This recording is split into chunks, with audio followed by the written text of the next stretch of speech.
Hello hello.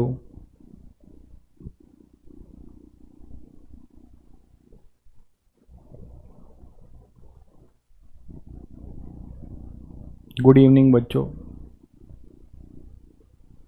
सभी को good evening.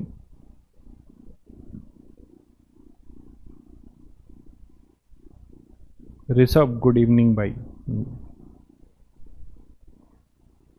ओजस्वी, अमरजीत, अभिज्ञान। अब शुरू शुरू में जिनके नाम दिखते हैं ले पाता हूँ, ठीक है। तो सभी बच्चों को ऑडियो वीडियो क्लियर है भाई? कैसे हैं आप लोग? आपका पहला डीपीपी अपलोड हो गया है, ठीक है। दुबई से हैं आप? जॉर्डन, अच्छा। पहला डीपीपी आप लोगों का अपलोड हो चुका है। कितने बच्चों ने ट्राई किया? नमस्ते सभी को। पहला डीपीपी सीधे स्ट्रेट लाइन कॉन्सेप्ट पे और डिफरेंट स्ट्रेट लाइन कॉन्सेप्ट पे है, यस, ठीक है। दोनों डीपीपी हो गए हैं।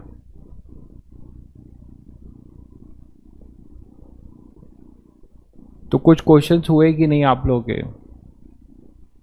50-60% क्वेश्चन हुए। डीपीपी साथ साथ में करो भाई, टॉपिक वाइज है। इसको साथ में नहीं करोगे तो आपको मज़ा नहीं आएगा, नहीं लगेगा कि आप कुछ लर्न कर रहे हो। 80% कर लिया, very good very good. Nitesh ने 80% निपटा दिया, बहुत बढ़िया। 40-50% भी कुछ बच्चों ने किया है, बहुत अच्छी बात, ठीक है। हाँ भाई, स्ट्रीमिंग है, लाइव स्ट्रीमिंग है, आप लाइव पढ़ रहे हो, डोंट वरी, ठीक है। कौन है भाई 100% वाला? कौन है? प्रियांशु। एक भी क्वेश्चन नहीं छोड़े, क्या बात है। सही बोल रहे हो या बस ऐसे ही मौज ले रहे हो? ठीक है, चलिए। अगर आप लेक्चर को ढंग से फॉलो कर रहे हैं तो आप डीपीपी पूरा कर लेंगे, कोई बहुत बड़ी बात नहीं होगी, ठीक है। चलिए आगे बढ़ते हैं, ठीक है। तो लास्ट टर्न पे हम लोगों ने कहाँ छोड़ा था? लास्ट टर्न पे हम लोगों ने छोड़ा था इंटीग्रेशन पे, और मैंने आपको बताया था कि व्हाट इज इंटीग्रेशन। और इंटीग्रेशन में आपको मैंने बताया था कि क्या होती है डेफिनेट इंटीग्रेशन, क्या होता है इनडेफिनेट इंटीग्रेशन। जब भी हम इंटीग्रेशन में, ठीक है, जब भी हम इंटीग्रेशन में लिमिट नहीं लगाते तो वो इंडेफिनेट होता है। तो उसमें जो आंसर आता है प्लस सी लिख दिया जाता है, जो आपके मतलब का नहीं रहेगा। आपके मतलब का मोस्टली होगा डेफिनेट इंटीग्रेशन, जिसमें हम एरिया अंडर द कर्व। बहुत बढ़िया भाई, बहुत बढ़िया, वही आज हम बताएंगे भी। तो आपको मैंने इस इंटीग्रेशन में एक फॉर्मूला दिया था, सभी बच्चों को याद होगा। वो फॉर्मूला यही था, एक रूल्स बता दिया था, फॉर्मूला आपका यही था, x की पावर n dx। याद आ रहा है सभी बच्चों को? क्या बताया गया था? x की पावर n+1 अपॉन n+1, और इनडेफिनिट इंटीग्रेशन है तो इसके साथ एक कांस्टेंट। यही फॉर्मूला था, एक ही फॉर्मूला बताया था मैंने आपको, ठीक है। आगे देखिए, ठीक है। अब आप चैट पे ध्यान मत दीजिए, या आगे देखिए, चैट का यूज करिएगा डाउट पूछने के लिए। भाई डिफरेंशिएशन इंस्टेंटेनियस है ये या इंटरवल में? इंटरवल में कभी डिफरेंशिएशन कैसे होगा यार? dy/dx इतना मेहनत करके सिखाया था कि जब डेल्टा x को टेंडिंग टू 0 करेंगे तो वो टेंजेंट बनता है, और वो टेंजेंट का जो स्लोप होता है tan theta, that is your dy/dx। तो anyhow if you are differentiating a function, then basically you are calculating the value of dy/dx at a particular point।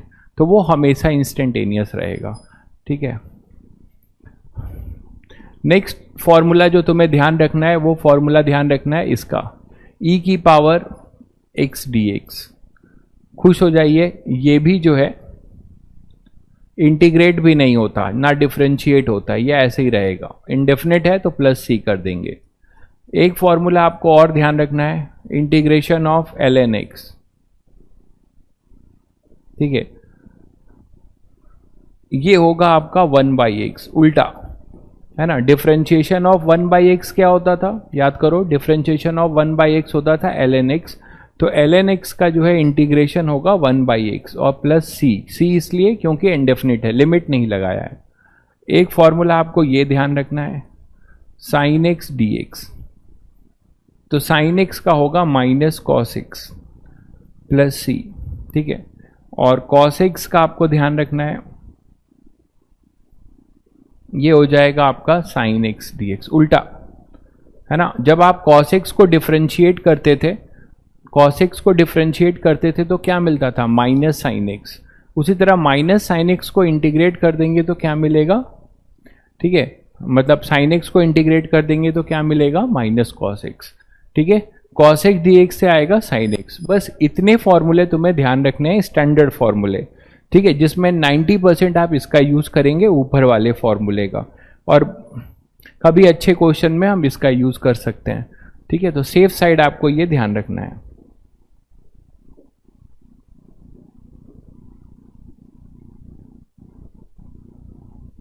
ठीक है, ये आपको ध्यान रखना है। क्लियर है। नेक्स्ट है, कभी फिर कोई ज़रूरत पड़ेगी तो मैं एट ए टाइम ले लूँगा। मान लो कहीं पे किसी बहुत अच्छे क्वेश्चन में कुछ अलग इंटीग्रेशन है तो मैं आपको बता दूंगा, ये तो 12th में करेंगे आप, तो इतना फॉर्मूला से अपना काम चल जाएगा। कुछ फॉर्मूला जो डेराइव रिजल्ट से आएंगे, जैसे याद है मैंने तुम लोग को बताया था कि इंटीग्रेशन डिफरेंशिएशन स्टैंडर्ड फंक्शन का नहीं है, ठीक है। तो डिफरेंशिएशन अगर स्टैंडर्ड फंक्शन का नहीं है तो हम उसको सब्स्टिट्यूशन मेथड से क्या करते थे, ठीक है। तो डिफरेंशिएशन अगर स्टैंडर्ड फंक्शन का नहीं है तो हम उसको सब्स्टिट्यूट करके पहले क्या करते थे, उसको किस में लेके आते थे, स्टैंडर्ड फॉर्म में। उसी तरह से यहाँ पे भी सब्स्टिट्यूशन मेथड है, बट हम उस पर नहीं आएंगे। आपको डायरेक्ट मैं रिजल्ट दे रहा हूँ, वो आपको ध्यान रखना है। मान लीजिए e की पावर x नहीं है, कुछ ऐसा है, ax प्लस b है, लीनियर फंक्शन है, तो इसका आपको डायरेक्ट याद रखना है कि ये ऐसे ही हो जाएगा ax प्लस b, और याद करो वहाँ x के कोफिशिएंट से, यस चेन रूल से x के कोफिशिएंट से आप डिफरेंशिएट करते थे तो इसको वही लिखते थे और x के कोफिशिएंट से मल्टीप्लाई करते थे। यहाँ पे आपको x के कोफिशिएंट जो a है उससे आपको इसको क्या करना है, डिवाइड कर देना है। तो ये फॉर्मूला आपका ऐसा चेंज हो जाएगा, ठीक है। दूसरा एक फॉर्म आपको ये भी ध्यान रखना है, मान लीजिए ln की बात करें तो ln a प्लस bx अगर है, ठीक है, ln a प्लस bx है,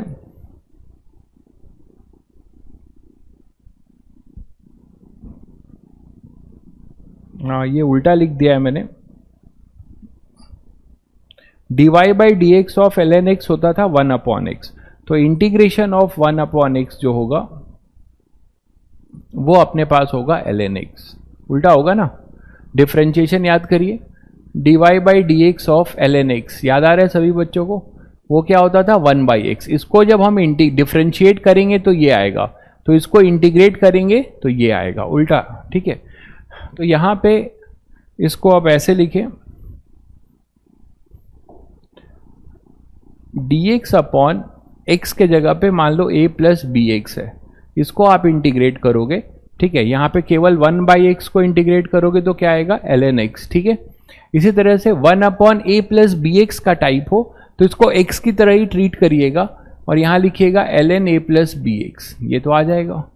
प्लस आप x के कोफिशिएंट देखिए क्या है, b, तो x के कोफिशिएंट से क्या करना का होता है, डिवाइड, तो आपने डिवाइड कर दिया। ठीक उसी तरीके से मान लीजिए अब आपके पास आता है sin kx dx, sin kx dx। अभी केवल आपने क्या सीखा था, sin x का, where k is a constant, तो इसका भी आपका फॉर्मूला क्या होगा, माइनस cos kx, तो इसको sin x समझते हुए इंटीग्रेट कर दीजिए, ठीक है, और कि x के कोफिशिएंट से इसको यहां पे डिवाइड कर दीजिए, ये है ट्रिक, ठीक है। उसी तरीके से अगर मान लो cos kx होगा,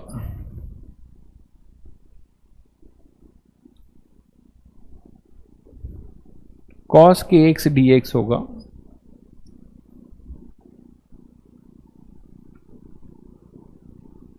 cos kx dx होगा, तो आप क्या करेंगे, इसको cos x की तरह ट्रीट करेंगे। cos x का क्या होता है, sin x, तो ऐसे लिख देंगे और फिर x के कोफिशिएंट से इसको क्या कर देंगे, डिवाइड, प्लस c। तो एटलीस्ट ये डेराइव रिजल्ट्स आपको ध्यान रखने हैं और ये, इतना ही आपको ध्यान रखना है, ठीक है। इससे अपना काम हो जाना चाहिए, ठीक है। मोस्टली अपना इसका काम हो जाएगा,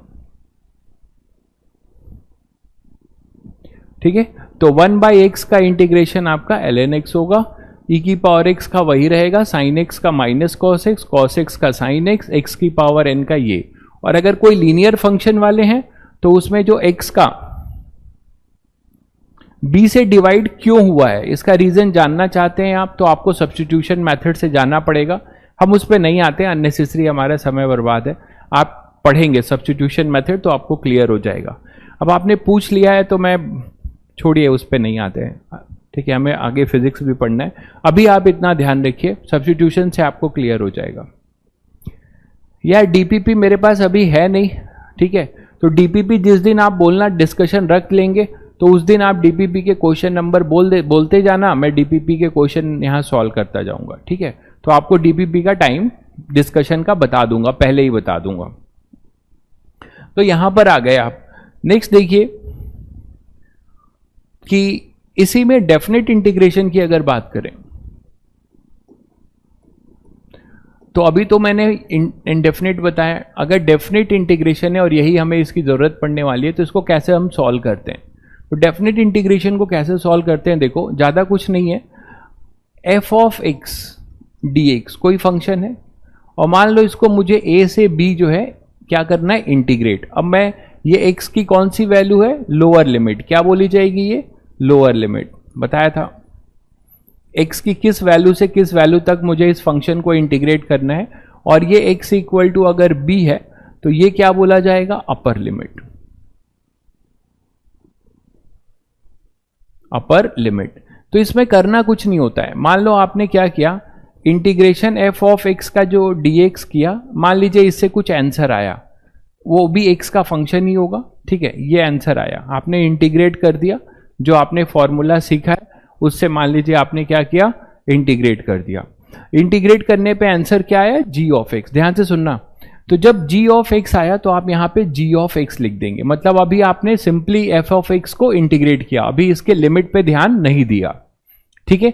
आपने इसके लिमिट पे ध्यान नहीं दिया तो g ऑफ x आंसर आ गया। फिर आप इसको ऐसे ब्रैकेट में बंद कर दीजिए। अब इंटीग्रेशन हो चुका है तो इंटीग्रेशन साइन हटा देंगे। उसके बाद इसकी लिमिट रखेंगे a से b, और नया कुछ नहीं करना है, एक स्टेप और करना है। इसमें x की वैल्यू b डाल दीजिए तो बन जाएगा ये इस फंक्शन की value x equal to b पे, that we call it the value of the function at the upper limit. फिर माइनस कर दीजिए, फिर ये x इक्वल टू a डाल दीजिए तो आपको value of the function at the lower limit. तो ये आपको एक फिक्स वैल्यू मिल जाएगी। तो ये आपको क्या मिल जाएगी, एक फिक्स वैल्यू। जैसे एक एग्जांपल से समझाता हूं तो आप लोगों को ज्यादा क्लियर होगा। मान लो हमारे पास एग्जांपल एक लेते हैं। मान लीजिए एक फंक्शन है y equal to x square minus 2x plus 1, ठीक है। आपको बोला जा रहा है कि इंटीग्रेट y, और y किसका फंक्शन, x का, तो ऑपरेटर क्या आएगा, सबको पता है dx, और इसको हमें इंटीग्रेट करना है मान लो -1 से +1 तक। इसको हमें इंटीग्रेट करना है कहां से कहां, -1 से +1 तक।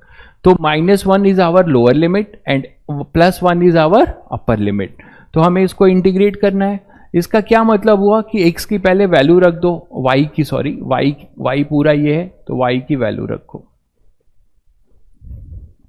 और ऑपरेटर x का फंक्शन है तो यहां आ जाएगा dx, और ये है -1 से +1। फिर रूल याद करो, जब भी 2, 3, 4 फंक्शन होते हैं एडिशन या सब्ट्रैक्शन, सॉरी एडिशन सब्ट्रैक्शन के फॉर्म में, ठीक है, तो आपके पास क्या हो जाएगा,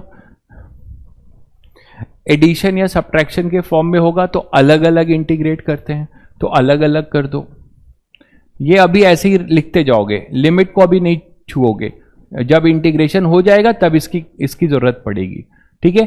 फिर क्या होगा, -2, देखो -2 एक कांस्टेंट है, बताया था रूल में, इंटीग्रेशन साइन के बाहर हो जाएगा।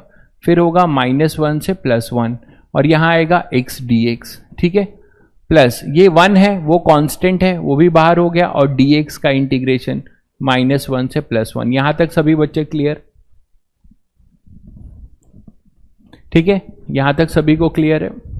चलिए, तो तो अब यहां पर क्या हो जाएगा, इसमें फॉर्मूला लगेगा पहला वाला x की पावर n dx वाला।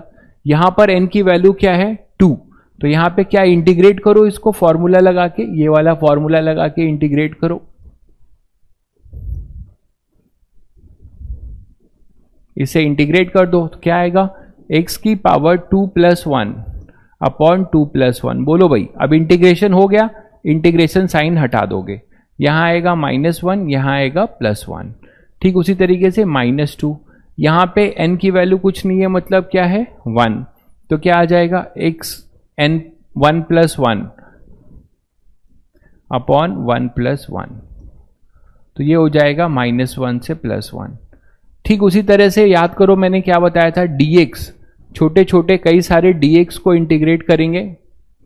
अरे -1 कहीं से आया नहीं है मेरे भाई, -1 आया नहीं है, क्वेश्चन में गिवन है कि हम इस फंक्शन को कहां से कहां इंटीग्रेट कर रहे हैं। It is already given to you, this is our lower limit, this is our upper limit. ये आपको क्वेश्चन में दिया होगा कि आप इस इंटीग्रेशन को कहां से कहां करोगे। ठीक है, ओके चलो पूछ लिया, अपने डाउट पूछ लिया, अच्छी बात है। dx को आप लिख सकते हैं x, dx का इंटीग्रेशन सभी को पता है, छोटे छोटे कई सारे dx। देखिए लेक्चर्स जरूर रिवाइज करके आइए, ऐसे भी आपको अभी बहुत कम लोड दिया जा रहा है ना। तो यहां पे dx x हो जाएगा, ये -1 से +1। यहां तक हमने अभी केवल क्या किया, इंटीग्रेशन। अब आप 2 + 1 3 है, इसको कांस्टेंट को इस ब्रैकेट से बाहर करो 1/3 और इसको लिखो x3, ये होगा -1 से +1। ध्यान से देखिएगा, अच्छा ये क्या था, ये -2 था ना,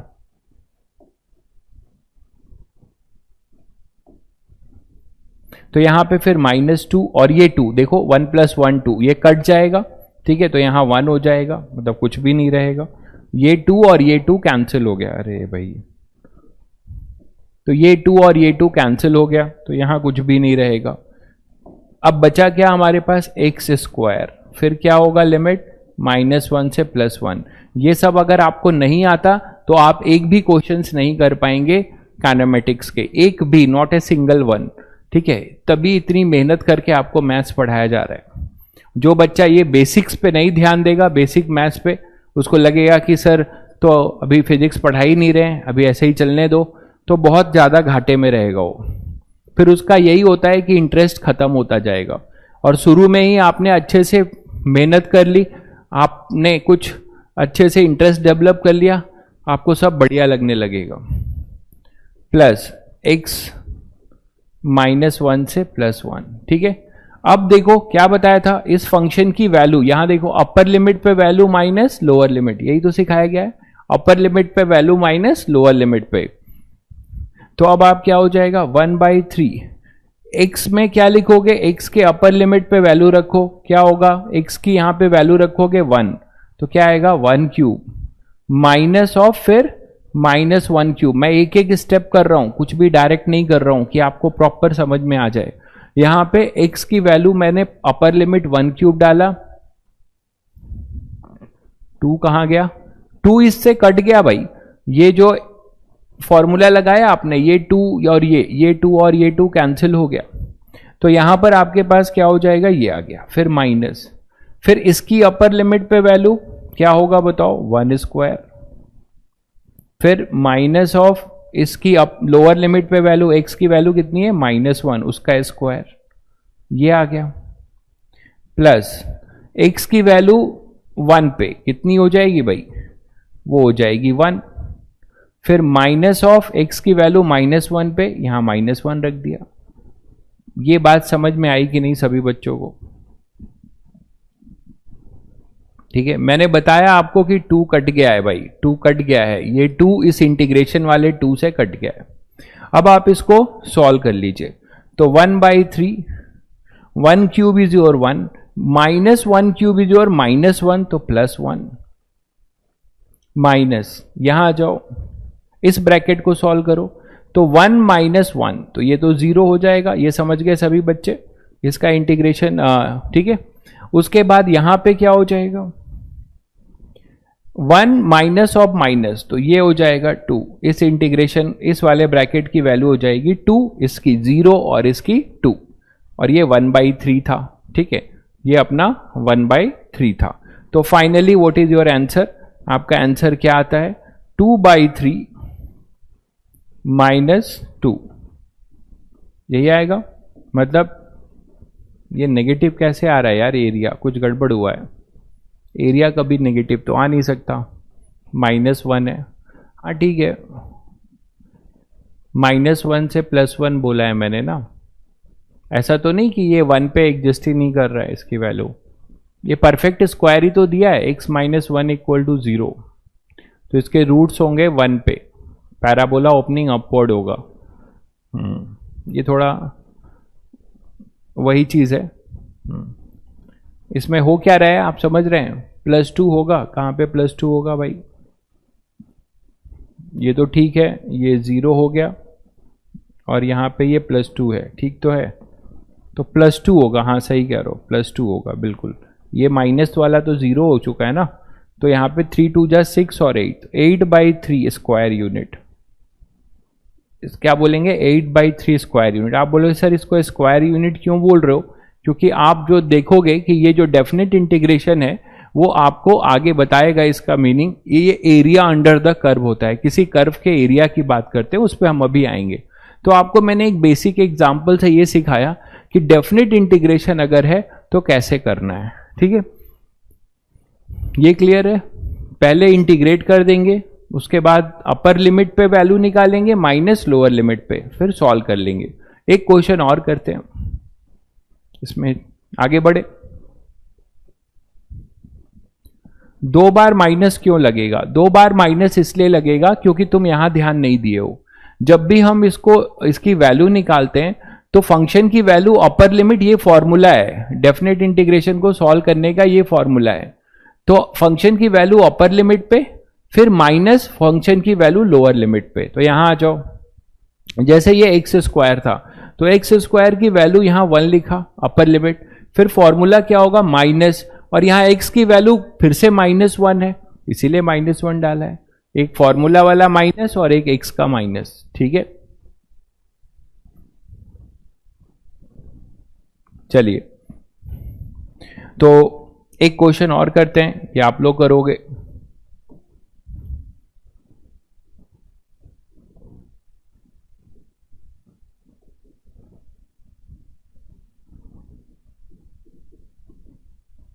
ये जो फंक्शंस दिए हुए हैं इसको आपको इंटीग्रेट करना है। जैसे पहला क्वेश्चन है, मान लो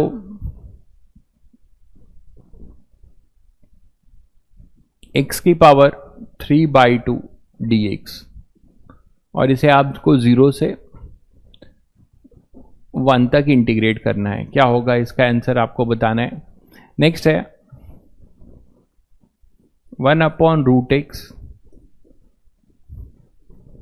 प्लस x² dx, इसको हमें इंटीग्रेट करना है, और इसको इंटीग्रेट करना है, इसको भी मान लो 0 से 1 करना है। नेक्स्ट अपना है e की पावर 3x + 2 dx। ठीक है, और इसे हमें इंटीग्रेट करना है 0 से 1। चलो ये भी 0 से 1 है। ये 3 क्वेश्चंस करते हैं। तो पहले का आंसर आई थिंक सभी बच्चे कर पाएंगे। पिछले वाले का आंसर 11/3 आ रहा है। कैसे 11/3? ये है, देखो यहां से ये करोगे 1 + 1 2 आएगा, तो 2/3, ये तो सही है। ये 0 हो गया और ये 1 + 1 2, तो एलसीएम लोगे तो 3 × 2 = 6 + 2 8/3। सही तो है। 11/3 कहां आ रहा है? ठीक है, 11/3 नहीं आएगा। आप अपना कैलकुलेशन देखो, सही है ये। ठीक है, चलिए इसको जल्दी से ट्राई करिए, सभी बच्चे ट्राई करो। पहले का आंसर बताओ क्या आएगा? 5/3 लिख रहा है एक बच्चा।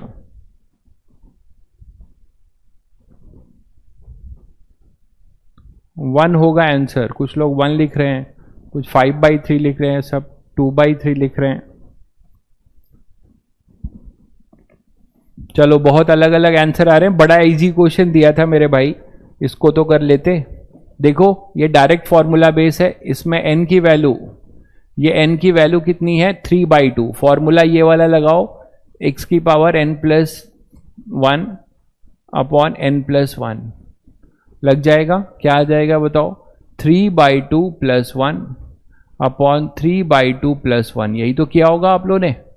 और ये हो जाएगा 0 से 1। तो क्या आ जाएगा इसका आंसर, ये देखो 5/2, तो 2 ऊपर चला जाएगा, तो ऐसे लिख सकते हैं 2/5। और ये क्या आएगा, x की पावर 5/2। बोलो भाई। और फिर ये होगा 0 से 1। क्या सिखाया था, लिमिट लगानी है। तो 2/5 अपर लिमिट, x की वैल्यू ये अपर लिमिट डालो तो कितना होगा 1 की पावर 5/2। फिर क्या बताया था, फंक्शन की वैल्यू माइनस टाइम्स फंक्शन की वैल्यू लोअर लिमिट पे कितना होगा 0 की पावर 5/2। यही तो होगा भाई। कितना आ जाएगा आंसर 2/5। कुछ बच्चों ने ही आंसर सही दिया है, बाकी बच्चे कुछ भी लिख रहे हैं। मेरे साथ साथ कर रहे हैं कि नहीं आप लोग? ठीक है। एक भाई को चिंता है कि हमारे साथ कितने भाई बंधु पढ़ रहे हैं, लिख के भेजते हैं सर क्लास में लाइव कितने हैं। अरे हमें क्या पता यार कितने हैं, तुम बता दो। ठीक है, पढ़ाई के टाइम केवल पढ़ाई सोचा करो। ठीक है, नेक्स्ट है ये क्वेश्चन। इस क्वेश्चन का आंसर कोई बताएगा, सेकंड का आंसर। फर्स्ट का चलो हो गया, 2/5 बहुत बच्चों का सही आंसर आया था। ठीक है,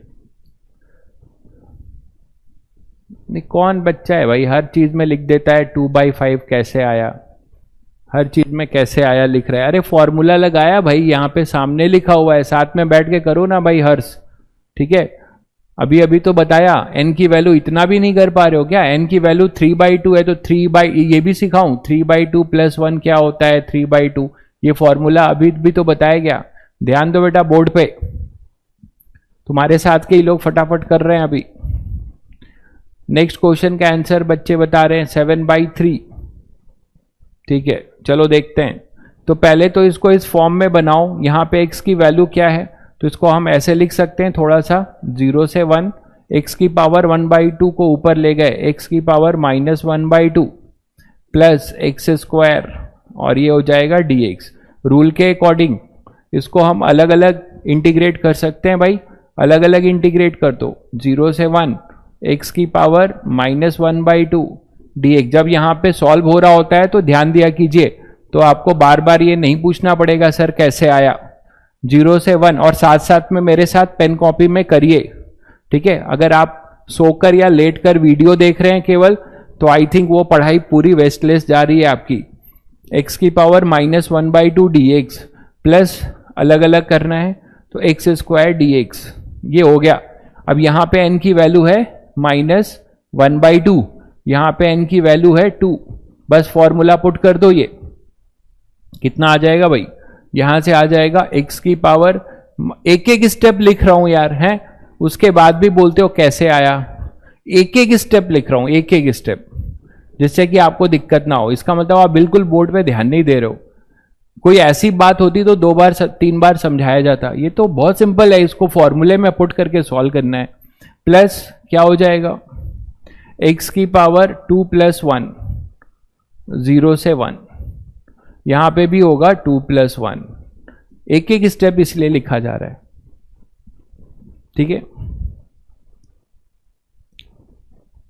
ठीक है, ये 1/2 नहीं भाई, ये x की पावर यहां 1/2 है, जब ऊपर ले जाऊंगा x का पावर बनाऊंगा तो ये -1/2 हो जाएगा। सही है।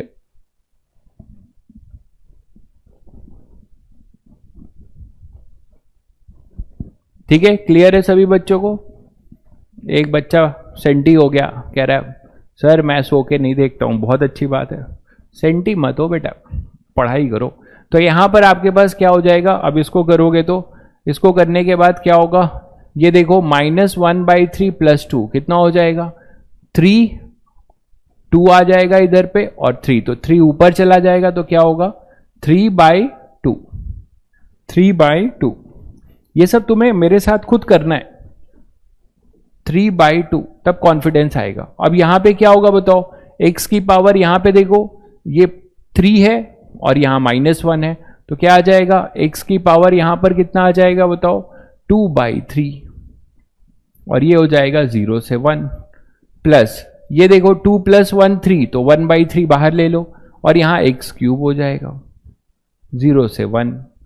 बहुत सिंपल लिमिट दी है। अपर लिमिट x की वैल्यू 1 डाल दीजिए, तो 3/2, 1 की पावर 2/3, एक एक स्टेप लिखा जा रहा है, 0 की पावर 2/3, अब इससे ज्यादा क्या करूं, प्लस 1/3, x की पावर 1³, x की अपर लिमिट यहां 1 डालिए, फिर माइनस लोअर लिमिट 0³। ठीक है, बता दीजिए क्या आ रहा है, 3/2, ये 1 और इधर 1, ये 0, तो यहां आएगा 3/2 + 1/3, यही तो आ जाएगा भाई, ध्यान दीजिएगा, कैलकुलेशन देखते रहिएगा। 3 2 जा 6, 2 3 जा, तो 3 3 जा 9, प्लस 3 2 जा, देख लीजिए एलसीएम 6 आएगा। ठीक है, तो 2 3 जा 9 हो गया, 3 2 जा 6 हो गया, तो 11/6, 11/6 स्क्वायर यूनिट। किसी बच्चे ने आंसर नहीं दिया था आई थिंक, ये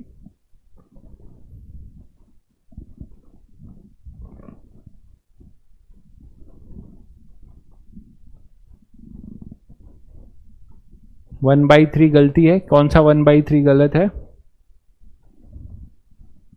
x की पावर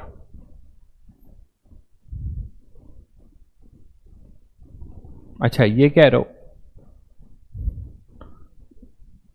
x स्क्वायर है क्या वो, ओके हाँ तो ठीक तो है, x स्क्वायर है तो 2 + 1 2 + 1, तो ये 1/3 सही तो है ना। और यहां पे ये आ जाएगा, यहां पे आपके पास -1/2 + 1 तो 2/3 आएगा, और यहां 2/3 में 3/2 ऊपर चला जाएगा, ये 1 हो गया और ये भी 1 हो गया, तो 3/2 + 1 सही है भाई।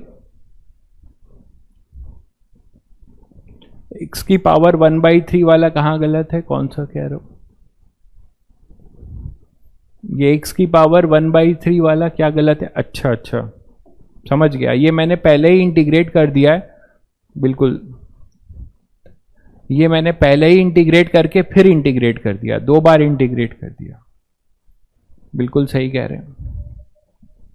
x की पावर -1/2 को इंटीग्रेट करेंगे तो आपके पास आएगा x की पावर -1/2 + 1 अपॉन -1/2 + 1, और ये लिमिट होगी 0 से 1, प्लस यहां पे हो जाएगा x और ये हो जाएगा 2 + 1 अपॉन 2 + 1। कुछ बच्चे नो डाउट काफी ध्यान देते हैं, ये बहुत अच्छी बात है, 0 से 1। तो यहां से अब आप लिख सकते हो ये 1/2 ऊपर जाएगा 2, और ये हो जाएगा x की पावर 1/2। ठीक बात है भाई, ठीक है, x की पावर 1/2, और इसकी लिमिट डालेंगे आप 0 से 1, और प्लस ये हो जाएगा 1/3 x³ 0 से 1। अब आई थिंक सही है, देखो तो x की ये 2 हो जाएगा और ये 1/3 हो जाएगा, तो कुछ बच्चों का आंसर बिल्कुल सही आया था, 7/3 दे रहे थे बच्चे आंसर, कुछ बच्चे आंसर ये सही दे रहे थे 7/3।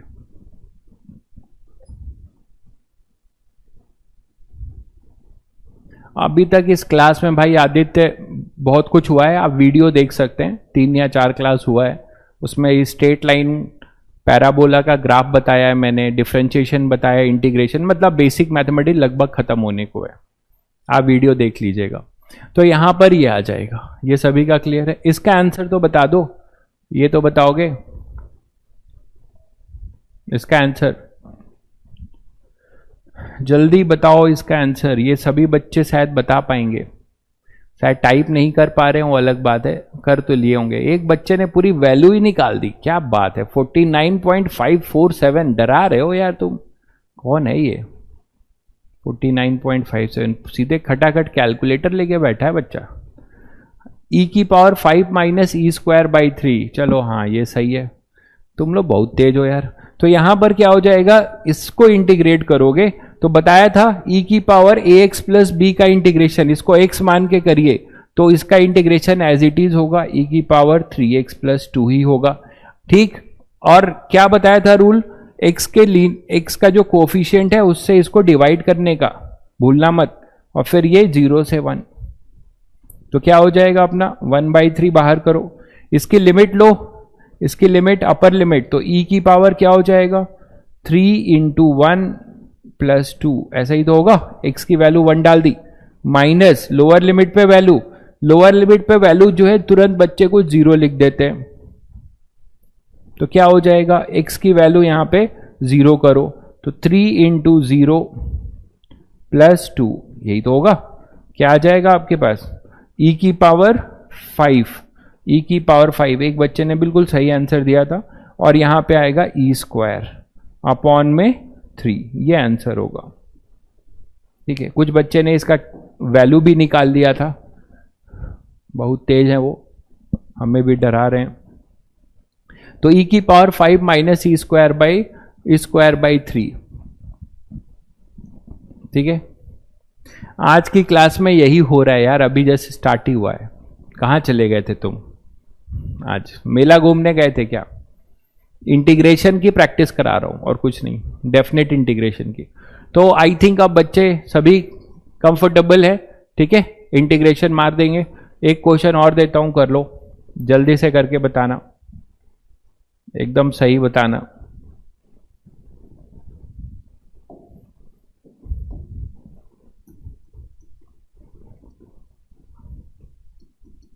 Sign 2x dx, sine 2x dx का इंटीग्रेशन करना है तुम्हें π/4 से -π/4 से π/4, या चलो 0 से कर देते हैं, तुम्हारी बत्ती गुल हो जाएगी। अभी थोड़ा ट्रिग्नोमेट्री भी पढ़ाना पड़ेगा ना, तो 0 से π/4, चलो ये कर दे रहा हूं, इसका बता दो तुम लोग फटाक से। अच्छा, ये तुम लोगों को नहीं पता क्या π/4 क्या होता है? π/4 इज बेसिकली योर 45 डिग्री। अच्छा, ये भी बताना पड़ेगा, रेडियन और डिग्री, ये रेडियन में है। अच्छा, ये तुम लोगों ने नहीं पढ़ा होगा अभी, ये तो पढ़ा होगा, ये डिग्री में है। अब ठीक, तो π/4 जो है, नहीं भाई आईआईटी में कैलकुलेटर अलाउ नहीं है भाई देव, है ना, आईआईटी में कैलकुलेटर अलाउ नहीं है, अभी तक तो नहीं है। तो रेडियन और ये डिग्री, π/4 = 45। अरे अब ये तो शुक्र मनाओ देव कि तुम अब ऑब्जेक्टिव देते हो। हमने जब आईआईटी दिया था तो 10-10 नंबर के सब्जेक्टिव न्यूमेरिकल सॉल्व किए थे, ठीक है। तो अब यहां पे sin 2x dx का यहां पर आपको बताना है, ठीक है। जल्दी से इसका आंसर बता दो। एक बच्चे का आंसर आ गया 0, दूसरे का आ गया 1। मैथ्स में पढ़ लिया है तब क्या, तब तो तुम लोग चीता बन चुके हो। मैथ्स में पढ़ लिया हो ट्रिग्नोमेट्री, बहुत बढ़िया, बहुत बढ़िया। एक बच्चे को बहुत टेंशन हो रही, कैनेमेटिक्स कब चालू होगा? अरे भैया, कैनेमेटिक्स चालू होने के पहले आपको जो है मुझे 1 या 2 दिन में, मतलब वेक्टर शुरू होगा, नेक्स्ट टर्न पे वेक्टर शुरू होगा, वो 2-3 दिन लगेगा, फिर कैनेमेटिक्स चालू होगा, ठीक है, डोंट वरी। तो sin 2x का मैं कर रहा हूं, किसी बच्चे ने आंसर दिया नहीं अभी तक, ठीक है। रेडियन पढ़ चुके हो, बहुत बढ़िया, तब क्यों पूछ रहे हो? तब तो फटाफट करने वाले हो तुम लोग। sin 2x का क्या हो जाएगा इंटीग्रेशन? पहले इसका इंटीग्रेशन करो, अभी तक आंसर क्यों नहीं दिए? फिर 0, -1, 1, सभी का आंसर अलग अलग आ रहा है। 1/2, -3, -3। चलिए, तो sin 2x का हो जाएगा बेटा, देखो इधर सब लोग वो फॉर्मूला याद करो, ये वाला sin kx dx। क्या बताया था? इसको sin x की तरह ट्रीट करो तो क्या होगा? -cos kx, याद आ रहा है सभी को? और x का जो कांस्टेंट है उससे उसको डिवाइड करने का है।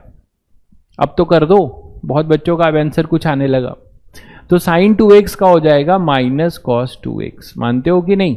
और x का जो कांस्टेंट है कोफिशिएंट, उसको उससे डिवाइड करने का है। फिर ये इंटीग्रेशन खत्म हो गया। अब लोअर लिमिट अपर लिमिट पे वैल्यू माइनस लोअर लिमिट पे करने का है, तो -1/2 बाहर, cos 2, ध्यान से देखो x की यहां पे वैल्यू डालोगे तो कितना आएगा π/4, 2 इंटू π/4, ठीक है।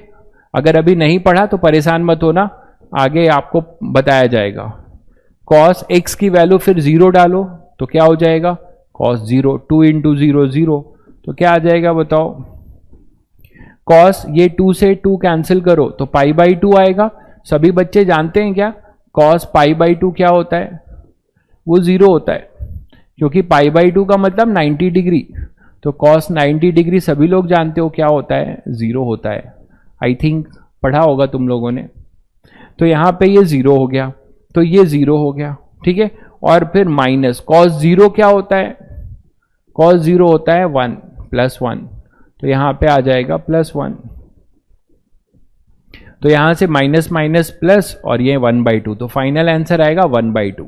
कुछ ही बच्चों का आंसर ये सही था, ठीक है, तो ये 1/2 इसका आंसर आ जाएगा, ठीक है। कुछ बच्चे -1/2 क्यों करके बैठे हुए हैं, देखो कहाँ गलती की हो। तो आई थिंक आप लोग डेफिनेट इंटीग्रेशन भी अब निकालने के लिए मतलब काफी कैपेबल हो गए हो, ठीक है। चलिए अब हम ये सीखते हैं कि हमने ये पढ़ा क्यों। जैसे मैंने तुम्हें डिफरेंशिएशन का ज्योमेट्रिकल मीनिंग सिखाया था, जैसे मैंने तुम्हें डेफिनेट इंटीग्रेशन का ज्योमेट्रिकल मीनिंग उसी तरह बताता हूं जैसे मैंने तुम्हें डिफरेंशिएशन का ज्योमेट्रिकल मीनिंग बताया था। क्या बताया था भाई,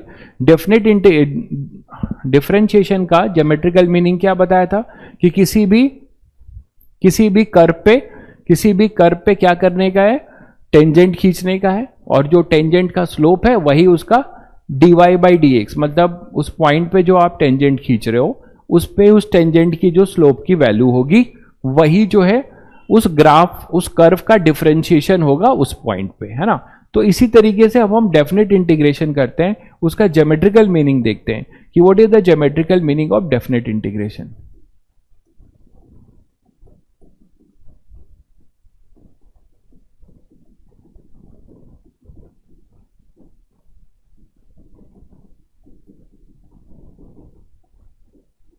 geometrical meaning of definite integration, ठीक है। चलो अच्छा, तो मैं आपको एक एक्सरसाइज देता हूं, उससे आप समझोगे। मैं अगर आपसे बोलूं कि एक फंक्शन है, ध्यान से सुनिएगा, एक फंक्शन है y is equal to 2x, एक फंक्शन है y is equal to 2x। इस फंक्शन को देख के आप खुश हो जाओ कि सर ये तो नहीं भाई, c की वैल्यू नहीं लेंगे क्योंकि c जो है इंडेफिनेट इंटीग्रेशन में आया है। मैंने आपको बताया था कि जब भी हम कहां से कहां तक इंटीग्रेशन करना है, ये जब हम नहीं पुट करेंगे, लिमिट नहीं पुट करेंगे, लोअर लिमिट और अपर लिमिट पुट नहीं करेंगे, तब हम जो है इंटीग्रेट करके +c लिखेंगे। लेकिन जब भी हम डेफिनेट इंटीग्रेशन करेंगे तो वहां c का कोई मतलब नहीं होगा। हमें पता है कि हमें उस फंक्शन की वैल्यू निकाल के जोड़ना है कहां से कहां तक। शायद समझ गए होंगे, किसी का डाउट था ये, ठीक है। तो y इक्वल टू 2x, आप तुरंत समझते हो कि मैंने आपको बताया कि ये किस टाइप की स्ट्रेट लाइन है। स्ट्रेट लाइन आप लोगों को सिखाया था mx + c। यहां पर आप इससे कंपेयर करोगे तो इंटरसेप्ट इसका 0 है, दिख रहा है, इंटरसेप्ट इसका 0 है। अच्छा, तो मिस c की बात पूछ रहे थे ना, ओके, मुझे लग रहा है इंटीग्रेशन वाले c की पूछ रहे हो। तो यहां इंटरसेप्ट 0 है, इससे कंपेयर करो, और इससे जब इसको कंपेयर करोगे तो यहां इंटरसेप्ट 0 है और स्लोप कितना है भाई, स्लोप है m इक्वल टू 2। तो ये स्ट्रेट लाइन कहां से पास होगी, पासिंग थ्रू ओरिजिन होगी। ये straight line passing through origin होगी। कैसे, देखो ये स्ट्रेट लाइन आप इजीली बना सकते हो, है ना, ऐसा बनेगा ये स्ट्रेट लाइन, ऐसे चलता जाएगा, ये है y, ये है x, ठीक है। तो ये हो जाएगा स्ट्रेट लाइन, और इसका जो ये स्लोप है थीटा, इसका टैन लेते हो तो एक तरीके से यहां पे टैन थीटा ही क्या है, स्लोप है, और वो कितना दिया हुआ है 2। इतनी इंफॉर्मेशन हमें पता है, खैर हमें इसकी अभी जरूरत नहीं है। अब आप क्या करना है, मैं आपको अगर एक टारगेट दूं कि मुझे, ध्यान से सुनिएगा, इस ग्राफ का एरिया अंडर द कर्व निकालना है। एरिया अंडर द कर्व क्या होता है, पहले वो कर्व बनाओ, सुनो ध्यान से। एरिया अंडर द कर्व क्या होता है,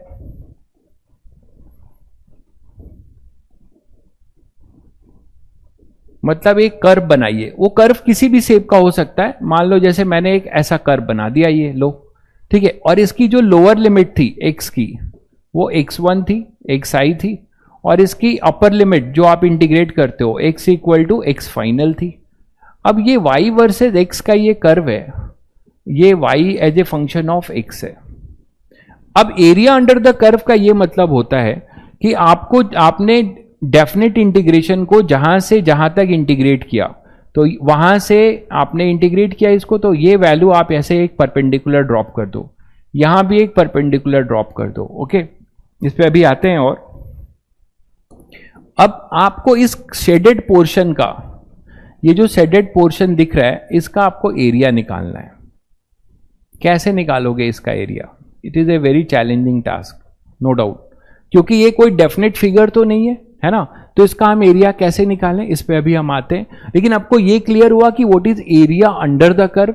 हम कर्व को बनाएंगे, कर्व की इनिशियल पॉइंट से एक्स एक्सिस पे परपेंडिकुलर ड्रॉप करेंगे और कर्व के फाइनल पॉइंट से एक्स एक्सिस पे परपेंडिकुलर ड्रॉप करेंगे, तो हमें एक बाउंडेड जोन मिलेगा। हमें एक बाउंडेड जोन मिलेगा। कौन कौन सा बाउंडेड जोन?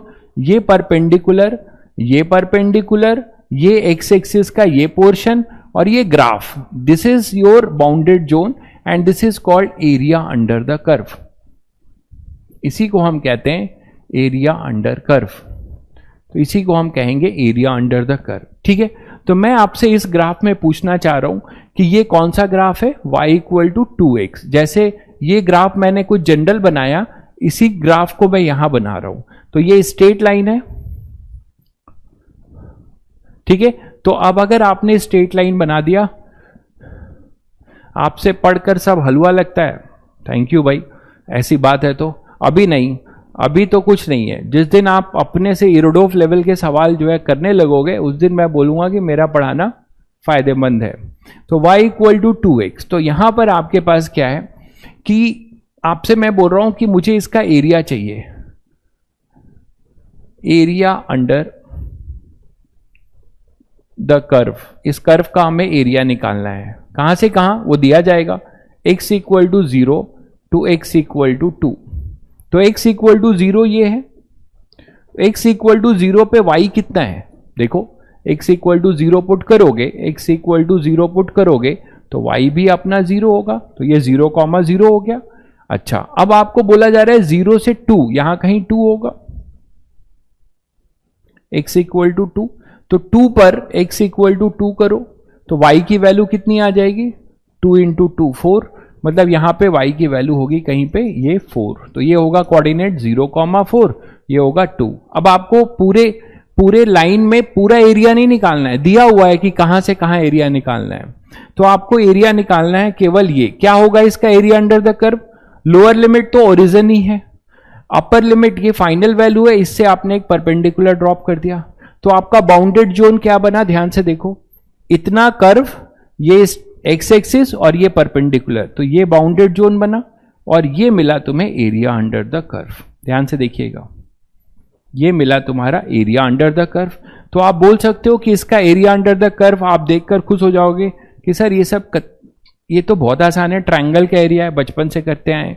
तो इसको आप बोल सकते हो कि area under curve x equal to 0 to x equal to 4 क्या हो जाएगा? ये हो जाएगा area of triangle, area of triangle ABC। मानते हो कि नहीं? एरिया ऑफ ट्रायंगल ABC कितना होगा भाई? Half base. इसका बेस कितना है? 2 यूनिट और इसकी हाइट कितनी है? 4 यूनिट। तो हाफ 2 इंटू 4, तो ये हो जाएगा अपना 4 स्क्वायर यूनिट। मानते हो भाई? तो ये तुमने निकाल लिया इसका एरिया, बिल्कुल सही बात है।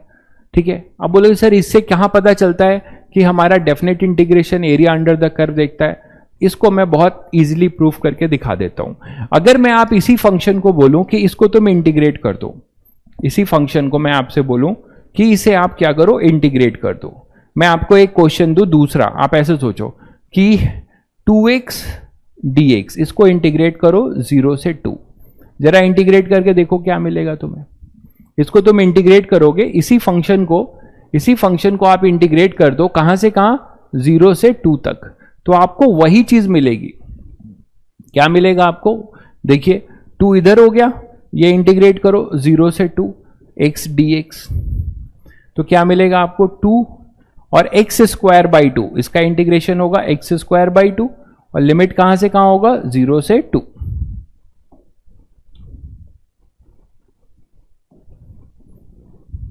जीरो से 2 बोलो, 2 से 2 कैंसिल कर दिया।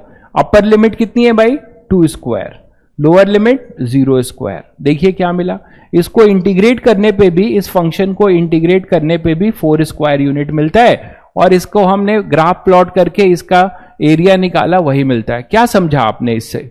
आपने इससे यही समझा कि इसका जो area under the curve from x equal to 0 to 2 है, this is same as integration y dx from 0 से 2, या फिर y की वैल्यू कितनी है यहां पे 2x, तो ये 2x dx 0 से 2। तो आपने ये समझा कि डेफिनेट इंटीग्रेशन बेसिकली आपको क्या देगा, it is area under the curve.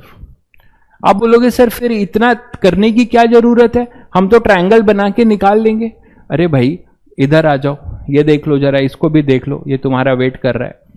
अगर हमारा जो है फंक्शन, जरूरी है क्या कि स्क्वायर या ट्रायंगल बनेगा? लो ये फंक्शन पड़ा हुआ है तुम्हारे पास, मानते हो कि नहीं? आपके पास इसके लिए ये फंक्शन पड़ा हुआ है, तो ये फंक्शन पड़ा हुआ है, इसका एरिया, इस फिगर का एरिया निकाल पाओगे? बहुत बड़े मैथमेटिशियन हो, इसका फिगर का ज्योमेट्रिकली एरिया निकाल पाओगे? बहुत बहुत बधाई हो आपको। रोज बीच में याद दिलाते रहते हैं कुछ बच्चे, सर ये ले लिया वो ले लिया। अरे पढ़ाई करो यार, अच्छी बात है ले लिया, उसकी जरूरत पड़ेगी। वर्मा जी को तुम घर लेके आए, बधाई हो, है ना, बहुत बहुत बधाई हो कि आप वर्मा जी को घर लेके आए, ठीक है। लेकिन उसको ले आकर वर्मा जी को घर पे लाके टेबल पे सजाइएगा मत, ठीक है। मैं आपको उसमें से क्वेश्चन टिक कराऊंगा, उसको आप करके आइएगा, मैं यहां डिस्कस करूंगा, ठीक है। तो अब आपके आंसर सेम आ गए। तो आपने क्या सीखा कि एरिया अंडर द कर्व जो है, एरिया अंडर द कर्व जो है आपके पास जो आएगा, एरिया अंडर द कर्व, वो एरिया अंडर द कर्व इसके पास जो भी आ रहा है वो एरिया अंडर द कर्व या फिर इंटीग्रेशन दोनों सेम होता है, ठीक है। तो डेफिनेट इंटीग्रेशन का मतलब यही है, it is area under the curve, ठीक है। तो एरिया अंडर द कर्व इस डेफिनेट इंटीग्रेशन का मीनिंग है।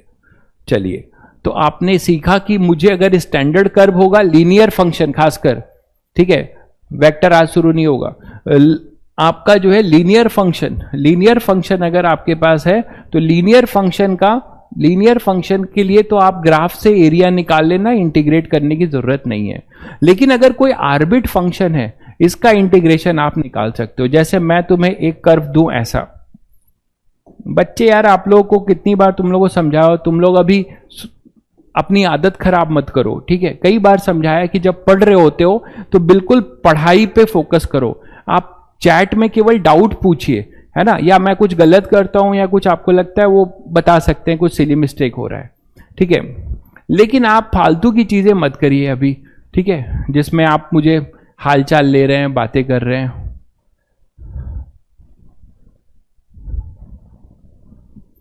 तो यहां से आपके पास क्या हो जाएगा, एक क्वेश्चन मैं दे रहा हूं, वो आप लोग करके दिखा दो। वो क्वेश्चन है y square is equal to 4x, y square equal to 4x, ठीक है। या ऐसे ले लेते हैं, चलो ठीक है, y square equal to 4x। अब आपको इसको या ऐसे ले लो, चलो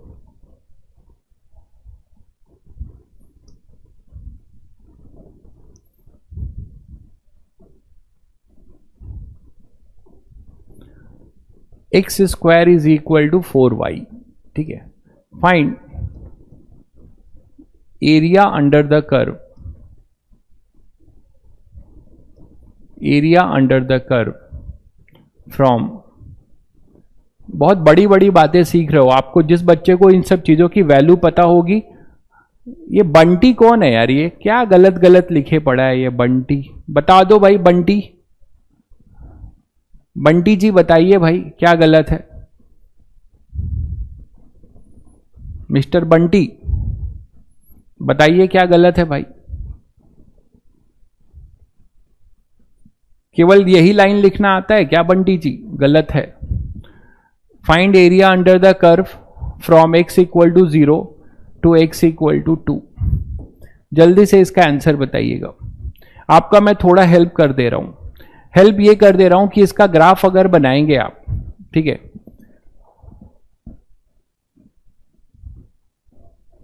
बंटी जी क्या बता रहे हो, x equal to 2, x equal to 2 होगा, कहां पर क्या 2 होगा?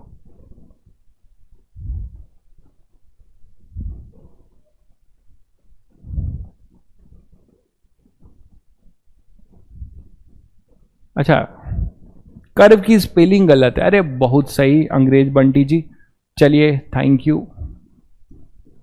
अब ठीक है भाई, बंटी जी ने बहुत बड़ी गलती पकड़ी भाई, ठीक है, रवि ने पकड़ा है, बंटी जी ने नहीं पकड़ा। बंटी जी बोल रहे हैं x इक्वल टू 2 होगा सर, x इक्वल टू 2 होगा, कहां पर x इक्वल टू 2 होगा यार बताओ। अच्छा, कहां पर x इक्वल टू 2 होगा बताओ, बताइए इसमें कहां पर क्या बताना चाह रहे हैं। इसमें एरिया निकाला है, मुझे एरिया अंडर द कर्व 0 से 2 चाहिए, तो मैंने इसको 0 से 2 ही इंटीग्रेट किया है, तो क्या गलत है? सब सही तो है, ठीक है। चलिए, तो find area under the curve from x equal to 0 to x equal to 2। इस क्वेश्चन को करिएगा। 16/3, कुछ बच्चों ने आंसर देना शुरू किया। पढ़ाई कर लो, पढ़ाई कर लो बेटा, तुम लोग हैं नॉटी हो रहे हो तुम लोग। Find area under the curve from x equal to 0 to x equal to 2, जल्दी से निकालो। पहले तो इसका एरिया अंडर द कर्व, इसका ग्राफ ड्रॉ करें। तो याद करो, तुम लोग को एक पैराबोला बताया था, x square equal to 4ay। हर एक चीज जो बताई गई है वो आपको अभी रास्ते में मिलेगी और आपसे हेलो हाय करेगी, और आप पहचानने से इनकार कर देंगे तो वो आपकी लंका लगा देगी। तो x square equal to 4ay ये बताया गया था। अब इस का ग्राफ आपको बताया गया था। मैंने कहा था ये पैराबोला होता है, जिस वेरिएबल की डिग्री कम होती है उधर उसकी एक्सिस होती है, तो उसी तरीके का ये फॉर्म है। आप इससे इसको कंपेयर कर सकते हैं। 4a के जगह पे केवल 4 है, तो इस ग्राफ की, इसका ग्राफ कैसा बनेगा भाई? इसका ग्राफ बनेगा ऐसा, ये x है, ये y है, तो y एक्सिस होगी और ये ग्राफ बनेगा ऐसा, मानते हो? ठीक है। अब आपसे बोला जा रहा है कि इस कर्व का एरिया बताओ, इस कर्व का एरिया बताओ x इक्वल टू 0 से x इक्वल टू 2 पे। कहीं यहां पर x इक्वल टू 2 होगा, तो x इक्वल टू 2 रखो यहां पे, एट x इक्वल टू 2। पहले y की, y as a function of x निकाल लेते हैं। तो y कितना आएगा भाई? 4 को उधर ले जाओ, x स्क्वायर बाई 4 आएगा। तो यहां पे at x equal to 2 y की वैल्यू हो जाएगी 1, तो y की वैल्यू हो गई 1, तो ये हो गया 0,1। अब आपका एरिया अंडर द कर्व क्या बनता है? ध्यान से देखिएगा, एरिया अंडर द कर्व आपको यही जोन बनता है कि नहीं? यहां से ये जोन, ये जोन बनता है तुम्हारा एरिया अंडर द कर्व। कैसे निकालोगे इसको? क्या ये ट्रायंगल है? क्या ये रेक्टेंगल है? बचपन से आपको इस फिगर का एरिया बताया गया है क्या? ठीक है, तो इसका मतलब ये हुआ कि हमारे पास अब इसका एरिया निकालने के लिए हमें क्या पता चलता है कि हमें ये अगर पता है कि इसका हम इंटीग्रेशन करेंगे, इसका y as a function of x का इंटीग्रेशन कर दें, कहां से कहां? 0 से 2 तक, तो हमें इसका एरिया अंडर द कर्व मिल जाएगा। तो area under the curve, area under the curve क्या हो जाएगा? Integration y as a function of dx। तो y dx, y की वैल्यू कितनी है भाई? एक्स स्क्वायर बाई 4, और x का फंक्शन है तो ऑपरेटर होगा dx, और इसकी लिमिट कहां से कहां चलेगी? 0 से 2। मुझे 0 से 2 चाहिए। कर पाओगे इसको बहुत आसानी से? आपने इस ऐसे आर्बिट फिगर का एरिया निकालना सीख लिया। ठीक है, जल्दी बता दीजिए। 1/4 कांस्टेंट है, इंटीग्रेशन साइन के बाहर जाएगा, एक्स स्क्वायर dx 0 से 2 क्या आ जाएगा भाई? 1/4 एक्स क्यूब बाई 3, मानते हैं कि नहीं?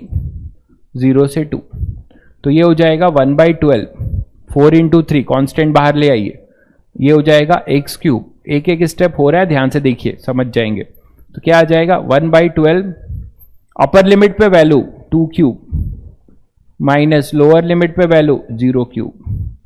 ठीक है, तो आपके पास क्या आ जाएगा 8/12, तो कितना हो जाएगा 2/3। ठीक है, कुछ बच्चों का आंसर सही आया था, 2/3 स्क्वायर यूनिट।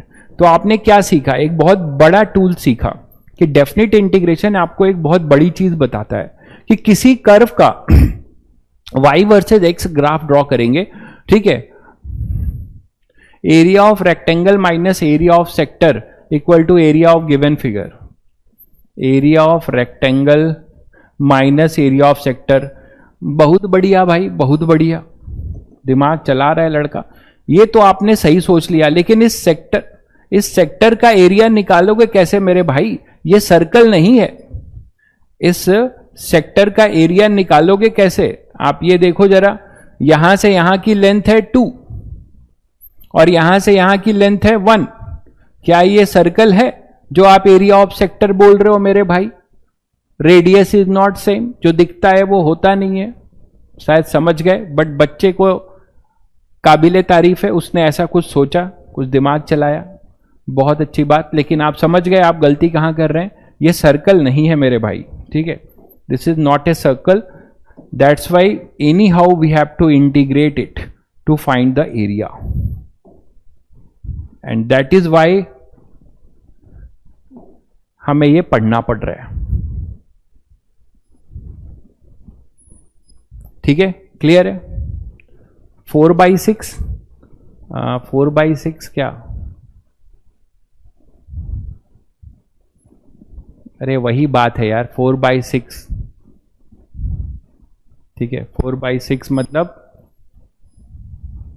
2/3। चलिए आगे बढ़े। तो हमने अपना इंटीग्रेशन जान लिया कि डेफिनेट इंटीग्रेशन का ज्योमेट्रिकल मीनिंग क्या है। यहां तक सभी बच्चों को क्लियर है? चलिए आगे बढ़ते हैं। एक क्वेश्चन आप लोग कर दीजिए फिर, और एक क्वेश्चन आप लोग करके दिखा दीजिए बस, तो पक्का हो जाएगा कि आप लोग को चमकने लगा। स्लाइड खत्म हो गई यार।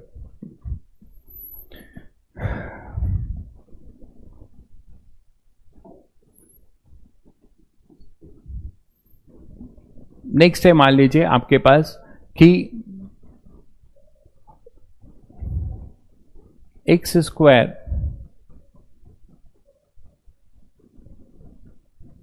-3x plus not plus x square -x plus 6 नहीं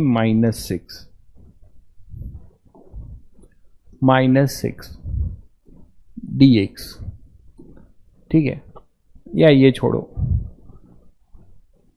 ये मैं एरिया अंडर द कर्व पे देता हूं। तो एक फंक्शन ले लो, find area under the curve for the function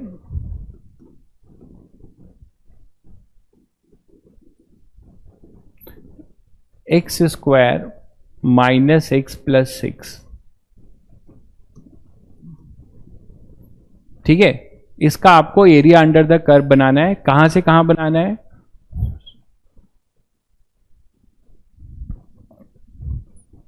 इसको पहले ट्रेस कर लेते हैं।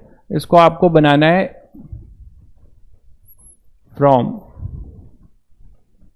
x equal to 1 to x equal to 3। देखो कुछ इसका आपको एरिया अंडर द कर्व बनाना है। तो इसका एरिया अंडर द कर्व जो है कैसे बना सकते हो, पहले इसको ट्रेस करो। ये इसकी ट्रेसिंग सिखाया है सभी बच्चों को। ये क्वाड्रेटिक इक्वेशन है, इसका नेचर होगा पैराबोलिक। क्या बोला? पैराबोला। तो ये पैराबोला होगा। पैराबोला में पहले क्या बताया था? रूट्स निकाल लो, y को 0 करके रूट्स निकालो। वहीं पे कि कहां पे ये x एक्सिस को कट करेगी वहीं y 0 होगा। मिडिल टर्म स्प्लिट हो रहा है भाई, -3x प्लस 2x नहीं हो रहा है, इसको माइनस करना पड़ेगा।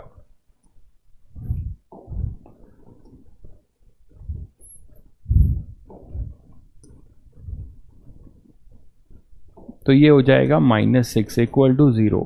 तो x square -3x plus 2x -6 equal to 0। What is your roots?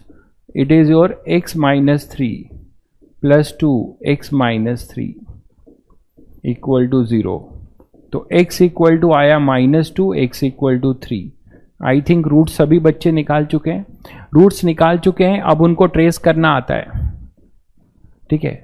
बहुत छोटे हो लेकिन बहुत बड़ी बात आज सीख के जा रहे हो, ठीक है, जो कि लोग 12th में लास्ट में सीखते हैं। -2 से 3, तो x equal to -2, x equal to -2, x equal to -2 कहीं यहां पर होगा भाई, और x इक्वल टू 3 कहीं यहां पर होगा। मानते हो कि नहीं? और पैराबोला का हाईएस्ट डिग्री कोविशेंट पॉजिटिव है, देखो। तो पैराबोला इज ओपनिंग अपवर्ड, तो पैराबोला ऐसा बनेगा, ऐसा। अब इस पैराबोला का आपको क्या करना था? 1 से 3 के बीच में रूट्स निकालना था, एरिया अंडर द कर्व। तो इसका एरिया अंडर द कर्व 1 से 3 के बीच में क्या बना? तो कहीं पे यहां पे x इक्वल टू 1 होगा। इस 1 पे मैंने क्या बताया था? इस लोअर लिमिट है और x equal to 3 upper limit, तो ये तो 0 पे ही पास हो रहा है। 1 से यहां पे इस कर्व पे एक परपेंडिकुलर ड्रॉप करो, तो ये जो परपेंडिकुलर आप ड्रॉप करोगे x इक्वल टू 1 पे, देखो इसकी वैल्यू क्या आती है? 1 -1 -6 है ना। तो y जो है x इक्वल टू 1 पे क्या आता है? x इक्वल टू 1 पे यहां पुट करके देख लो, 1 -1 -6 कितना आता है भाई? -7 -1, तो ये आ जाएगा -6। तो यहां पे आएगा 0, -6। यहां से लेके यहां के बीच में, तो आपका अब एरिया अंडर द कर्व क्या बना? This portion is your area under the curve, this portion is your area under the curve. मानते हो कि नहीं? This portion is your area under the curve. क्या रॉन्ग हो गया भाई? कुछ रॉन्ग? क्या रॉन्ग हो गया भाई बताइए? सुप्रतिम,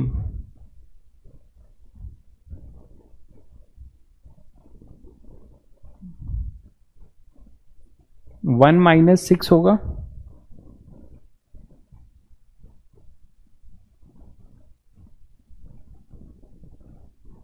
क्या 1 -6 होगा? ये -6 है, इसको मिडिल टर्म स्प्लिट हो तो रहा है, -3 2 जा 6, सही तो है ये। और यहां से -6 सही तो है यार, स्प्लिटिंग भी सही की है। x आएगा x -3 प्लस 2 आएगा x -3, रूट्स भी सही है, सब सही है भाई, ठीक है। इधर देखो जरा, आदत मत डालो फर्जी में रॉन्ग रॉन्ग लिखने का, कहीं कभी कभार कुछ हो जाता है, ठीक है। तो यहां पे आपके पास 1 से 3 यहां तक आ गए आप, ठीक है। दुरुपयोग मत करिए, है ना, सुविधा का दुरुपयोग नहीं करना चाहिए। तो यहां पर आपके पास ये होगा अपना एरिया अंडर द कर्व। आपके कमेंट्स को वैल्यू दे रहा हूं, इसका मतलब ये नहीं है कि आप उसका दुरुपयोग करेंगे। ज्यादा होगा तो कमेंट देखूंगा भी नहीं कभी किसी का। एरिया अंडर द कर्व हो जाएगा 1 से 3, ये आ जाएगा, ठीक है। x को 0 करके वैल्यू निकाल सकते हैं। x को 0 करके जो वैल्यू निकलेगी भाई वो ये निकलेगी। देखिए ध्यान से, मैंने यहां पे x इक्वल टू, आप अपने जेन्युइन डाउट इस तरह पूछ सकते हैं, वो सही है। कभी कभार सिली मिस्टेक हो जाती है, हमेशा नहीं होती। तो यहां पे x इक्वल टू 1 पे हमने वैल्यू निकाली। आप जो बोल रहे हैं कि ये y इंटरसेप्ट, जब आप x 0 पुट करोगे ना भाई, तो ये आएगा 0, -6। अच्छा, x इक्वल टू 0 पे -6 आ रहा है, तो 1 पे कितना आएगा?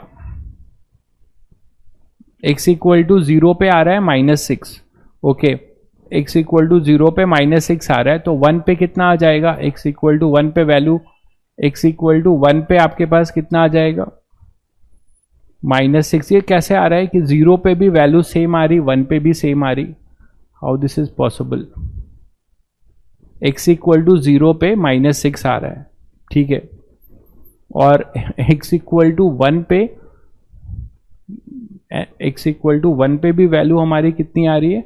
-6 आ रही है। अच्छा, आप वही कह रहे थे, चलिए ठीक है। फंक्शन मैंने जो लिया है उसमें ऐसा जादू क्यों हो रहा है कि x इक्वल टू 1 पे और x इक्वल टू 0 पे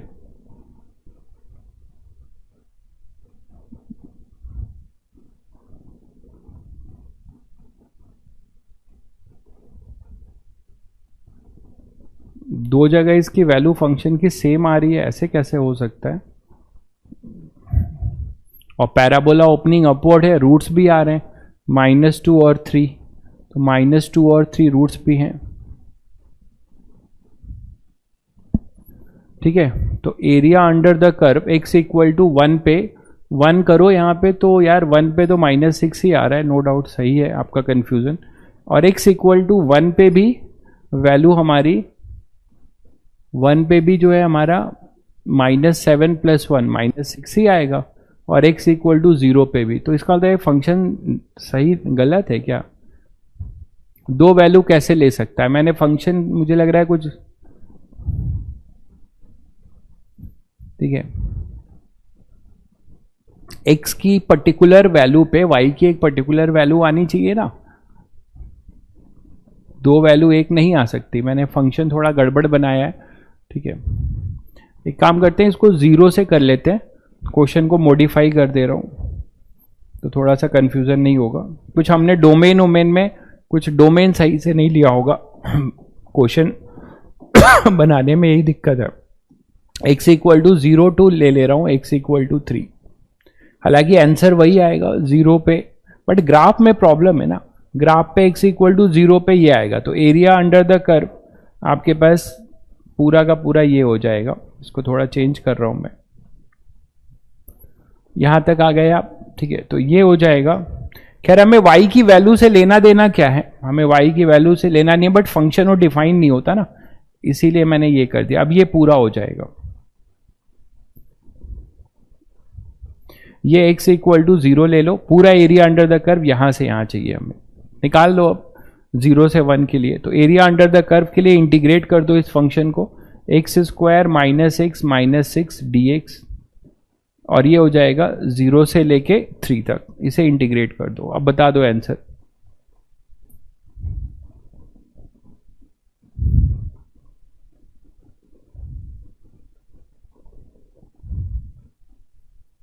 roots will be same for 0 1 and 2। Okay, 0 पे भी हाँ -6 आ रहा है, हाँ सही कह रहे हो। x की वैल्यू 0 पे भी वही आ रहा है, 1 पे भी 1 पे भी आपका वही आ रहा है 2। ठीक है, चलो ठीक है, इसे इंटीग्रेट करके इसका एरिया निकाल लेते हैं। जल्दी बता दो इसका आंसर क्या आ रहा है। तो इसका आंसर आ जाएगा x की पावर क्यूब अपॉन में 3, ये हो जाएगा 0 से 3 माइनस,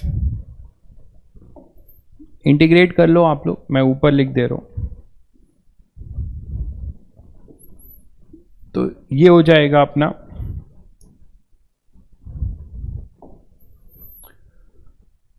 x³ बाई 3, है ना, और ये हो जाएगा 0 से 3 माइनस x² बाई 2, 0 से 2, 0 से 3 -6 बाहर हो जाएगा, dx का इंटीग्रेशन x, और ये हो जाएगा 0 से 3, कर लीजिए। तो ये हो जाएगा 3³ बाई 3, 0 का तो 0 हो जाएगा, लोअर लिमिट 0 पुट करोगे तो x इक्वल टू 0 पे 0। ठीक है, हाँ ठीक है, एरिया आपका नेगेटिव आ रहा है, तो एरिया नेगेटिव आ रहा है क्योंकि ये पूरा का पूरा ग्राफ आपका नेगेटिव x एक्सिस पे है ना, कोई प्रॉब्लम नहीं है। तो -1/2 एरिया, देखिए जब अगर y एक्सिस के ऊपर होगा तो एरिया आपका पॉजिटिव आएगा, तो नेगेटिव आएगा, कोई दिक्कत नहीं है। बट ये फिजिक्स का ग्राफ तो है नहीं जो डिस्प्लेसमेंट और डिस्टेंस की बात करें। ये फंक्शन मैंने लगता है गलत ले लिया हुआ है, 1/2 यहां पे आ जाएगा 3² -6, और ये हो जाएगा 3। ठीक है, तो यहां से आपको मिलेगा 3² -3² मतलब 9 -9/2, ये हो जाएगा 9 -9/2 -18। ठीक है, इसको सॉल्व करिए तो आपके पास 2 LCM हो जाएगा, 18 -9 -18, तो ये 18 कैंसिल हुआ, सही कह रहा हूँ, -9/2 आ रहा है, ये -9/2 आ रहा है, -27/2 आ रहा है आप लोगों का।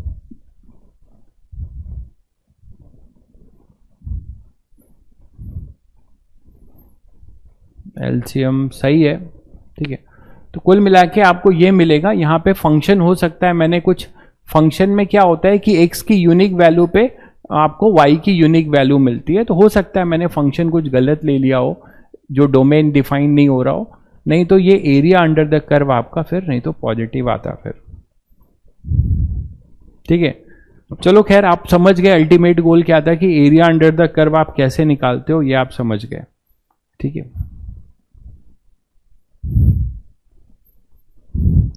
तो इस तरीके से डेफिनेट इंटीग्रेशन भी हमने कंप्लीट किया।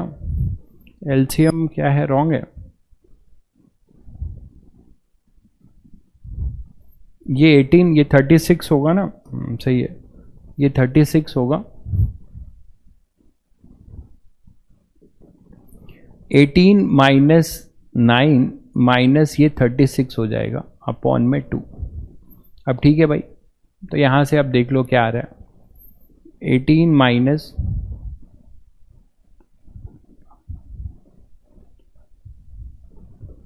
ये आ जाएगा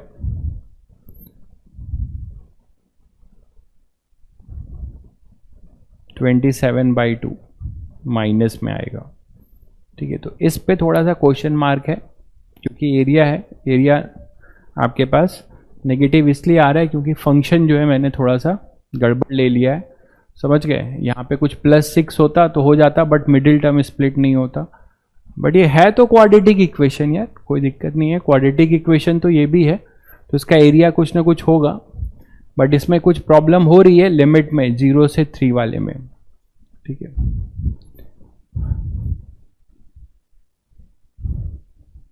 चलिए, तो आपने ये निकाल लिया।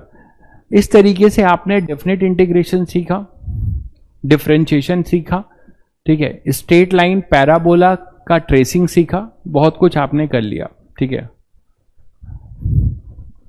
आगे बढ़ते हैं।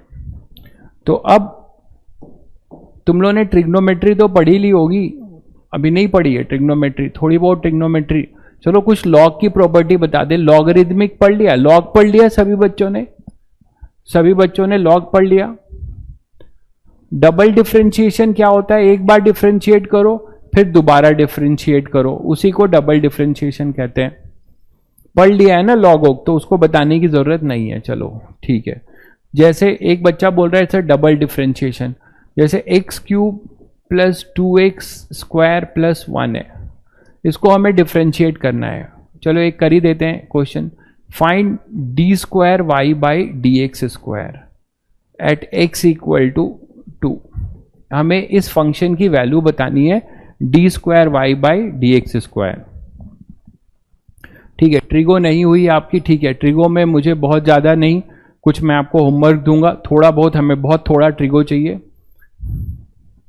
अच्छा, उस फंक्शन का रूट नहीं निकलेगा, इमेजिनरी है क्या, रुको देखें जरा, पकड़ लिया किसी ने। इसका डिस्क्रिमिनेंट चेक करो यार, डिस्क्रिमिनेंट तो क्या आएगा, 20 आ तो रहा है यार, रूट्स तो आ ही रहा है, रूट्स तो क्यों नहीं आ रहा है, रूट्स तो आ रहा है इसका, रूट्स तो रियल रूट्स आ रहे हैं इसके, है ना, रियल रूट्स आ रहे हैं -2 और 3, ये -2 है और ये 3 है, रूट्स तो आ रहे हैं।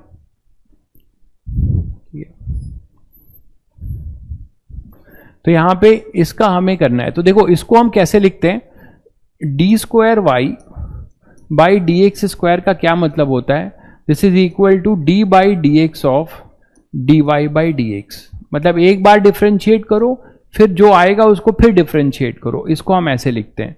तो एक बार पहले इसको डिफरेंशिएट कर दो, dy/dx क्या आएगा 3x², अब तो डायरेक्ट कर सकते हो, 3x² प्लस x² का 2x, तो मतलब 4x और कांस्टेंट का 0, ये आ गया अपना d, है ना। अब इसको एक बार और डिफरेंशिएट कर दो, और क्या करना है, तो d²y/dx² जो होगा ना वो इसी का फिर से डिफरेंशिएशन, तो इसको फिर डिफरेंशिएट कर दो, dy/dx को फिर डिफरेंशिएट करो, तो dy/dx ये आया है, इसको फिर डिफरेंशिएट कर दो, तो 3 कांस्टेंट है बाहर हो जाएगा, इसको अलग अलग कर लोगे, ठीक है, तो क्या आ जाएगा अपने पास 6x और ये कांस्टेंट का 0, ये आ गया अपना d²y/dx² आ गया। अब आपको इसकी वैल्यू मैंने 2 पे पूछी थी, तो d²y/dx² एट x = 2 कितना हो जाएगा 6 × 2 दैट इज 12। ये आपका आंसर हो जाएगा।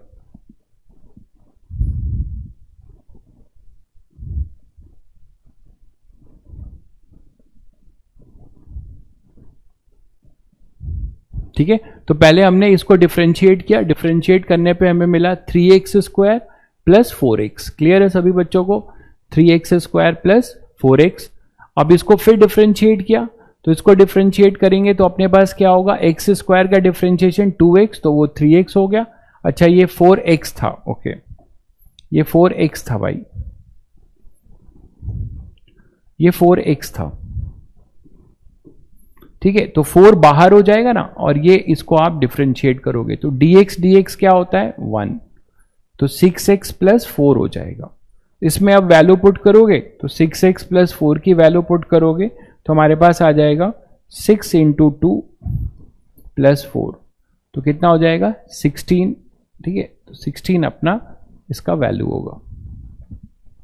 क्लियर है? इसका और मीनिंग समझते हैं कि इसका और क्या मीनिंग है, ज्योमेट्रिकल मीनिंग, कि आपने एक बार डिफरेंशिएट किया तो वहां से आपने टेंजेंट खींचा एक बार, जो केवल सिंगल डिफरेंशिएशन का ज्योमेट्रिकल मीनिंग होता है स्लोप ऑफ द टेंजेंट। ठीक है, चलिए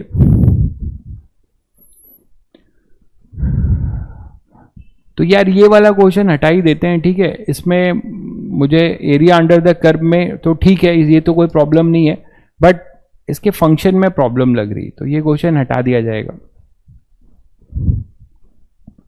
तो आई थिंक अब आप लोगों को क्लियर है, 1 2 3 में नेगेटिव पॉजिटिव आ रहा है, x इक्वल टू 3 पे भी निकाल सकते हैं सर, इस क्वेश्चन की आप बात कर रहे हैं।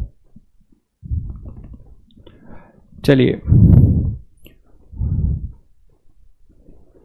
12th में क्लास में मस्त पढ़ा रहे हो आप, 12th भी कर रहे हो क्या भाई? हाँ रुद्र, तुम तो 12th में भी दिखते हो यार, तुम कितनी क्लासेस कर रहे हो, तुम 12th के बच्चे हो क्या? ऐसा मत करो, अगर 11th के बच्चे हो तो आपको दिक्कत हो जाएगी। ठीक है, 11th के बच्चे हो तो आपको दिक्कत हो जाएगी। ठीक है, एक साथ सब लेने की कोशिश मत करो। आप 12th के बच्चे हो क्या? 12th के हो तो आपके लिए तो ये सब पीस ऑफ केक है, ये सब चीज तो आप बहुत पढ़ चुके हो।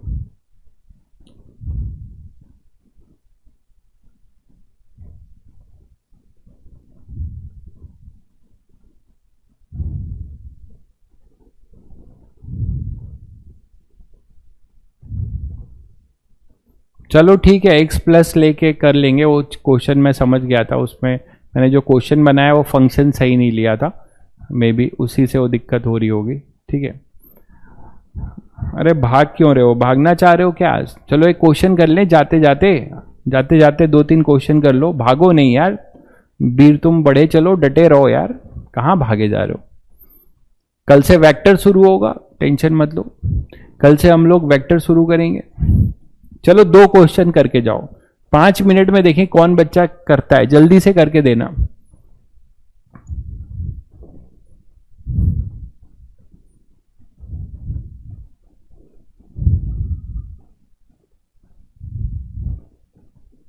जल्दी से करके देना।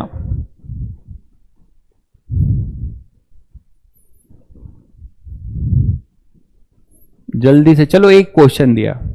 चलो ट्रिगो में मैं तुम लोगों को बहुत बेसिक चीज बताऊंगा, आपको स्टैंडर्ड एंगल्स का फॉर्मूला याद करके आना। अच्छा एक बच्चा पूछ रहा है sine cube x minus 3 sec square x, इसकी वैल्यू x इक्वल टू π/3 पे डायरेक्ट वैल्यू पूछ रहे हो या डिफरेंशिएशन की वैल्यू, क्या पूछना चाह रहे हो? ये जो फंक्शन लिखा है आपने, इस फंक्शन की वैल्यू पूछना चाह रहे हैं, तो सीधे सीधे x इक्वल टू π/3 रख दीजिए। π/3 का मतलब 60 डिग्री है ना, और साइन 60 डिग्री होता है √3/2। ठीक है, अच्छा रुद्र तुम 11th के हो, तो 12th क्लास में क्या करने आ रहे हो? अभी 12th मत पढ़ो यार, अभी प्रॉब्लम हो जाएगी, एक साथ इनो लेना पड़ेगा, बदहजमी हो जाएगी मेरे भाई। Okay, today class was outstanding, ये अब आपके ऊपर है, आप क्लास को कैसे आउटस्टैंडिंग बनाते हैं बच्चे। ठीक है, आपको सब समझ में आएगा जब ध्यान से आप पढ़ेंगे। इसका आंसर दे दो जाते जाते मेरे भाई, जाते जाते इसका आंसर दे दो। हाँ, 9th वाले बच्चे, अच्छा आप 9th से पढ़ रहे हो, बहुत बढ़िया, फोड़ोगे तुम। 9th से पढ़ रहे हो लेकिन मन से पढ़ रहे हो, मुझे लग रहा है, तभी आप चीजों को सीख रहे हो, बहुत अच्छी बात है। 9th से पढ़ रहे हैं। अमरजीत कह रहे हैं हम एनडीए वाले हैं, कोई बात नहीं, एनडीए में भी ये सब काम आएगा, ज्ञान एनडीए में भी काम आएगा। जाते जाते इसका आंसर ना दिया तुम लोगों ने, नाराज हो गए तुम लोग लगता है। आंसर दे दो यार, 2 मिनट बचा है। e की पावर -1 माइनस, अच्छा जल्दी करो।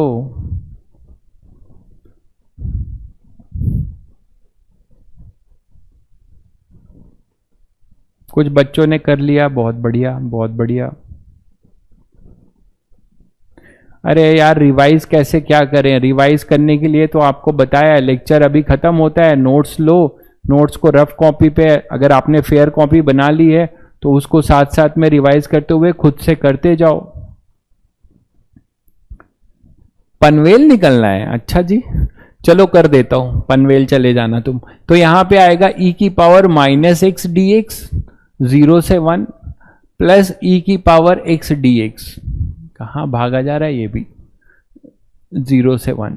करो इसे यार, ये तो बहुत इजी है। e की पावर -1 जिद्दी फंक्शन, इंटीग्रेट ना होता ना डिफरेंशिएट होता, ऐसे ही रहता। लेकिन यहां पे धोखा हो जाएगा, x का कोफिशिएंट है -1, इसको ना चूकना। ये -1 से आप इसको डिवाइड करोगे, x का कोफिशिएंट -1 है, ये बहुत बच्चे शायद चूक गए होंगे।